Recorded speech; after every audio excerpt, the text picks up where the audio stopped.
Assalamualaikum warahmatullahi wabarakatuh. Hello everyone, my name is Raffi Noviarsyah, NPM 2441114X.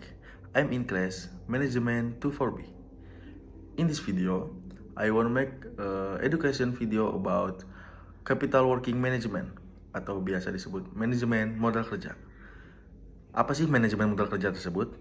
Jadi, pengertian modal kerja adalah uang atau aset lancar yang digunakan perusahaan untuk menjalankan kegiatan sehari-harinya, seperti membeli bahan baku, membayar gaji, dan menutupi biaya operasional lainnya.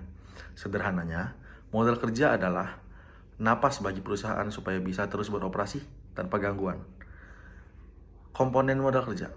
Modal kerja terdiri dari dua bagian utama, yaitu aset lancar atau current asset, dan kewajiban lancar atau current liabilitas. Yang pertama adalah kas atau uang tunai.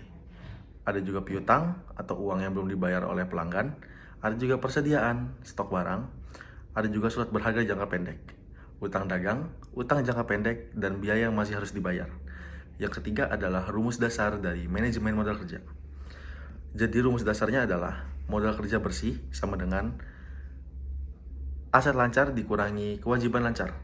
Jika hasilnya positif, perusahaan masih memiliki modal kerja yang cukup.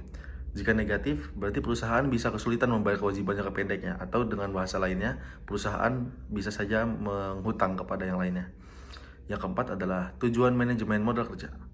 Manajemen modal kerja bertujuan untuk mengatur model kerja agar kegiatan operasional berjalan dengan lancar. Tidak ada kelebihan ataupun kekurangan kas, perputaran uang efisien, dan profitabilitas perusahaan tetap terjaga dengan baik. Yang kelima adalah kebijakan modal kerja. Yang pertama ada tiga pendekatan umum. Yang pertama adalah kebijakan konservatif. Kebijakan konservatif itu adalah perusahaan menyimpan kas dan persediaan dalam jumlah yang besar, aman tapi kurang efisien, karena seharusnya uangnya bisa digunakan untuk modal tambahan, untuk membeli bahan-bahan pokok lainnya ataupun yang lain-lainnya. Yang kedua adalah menggunakan utang jangka pendeknya lebih banyak, efisien tapi resikonya tinggi, karena bisa saja perusahaan tidak dapat mengembalikan utangnya yang dipakai. Yang ketiga adalah kebijakan moderat ataupun gabungan dari keduanya, seimbang antara resiko dan efisiensi. Yang keenam adalah contoh sederhananya. Misal, perusahaan memiliki aset lancar sebanyak 500 juta rupiah dan kewajiban lancarnya 300 juta rupiah. Jika dikurangkan, hasilnya adalah 200 juta rupiah. 200 juta rupiah itu merupakan modal kerja bersih. Artinya, perusahaan masih memiliki cadangan 200 juta rupiah untuk operasi jangka pendeknya. Jadi, kesimpulannya, manajemen modal kerja berarti mengatur uang masuk dan keluar agar perusahaan tetap bisa beroperasi dengan lancar, tidak kekurangan dana, dan tetap menguntungkan.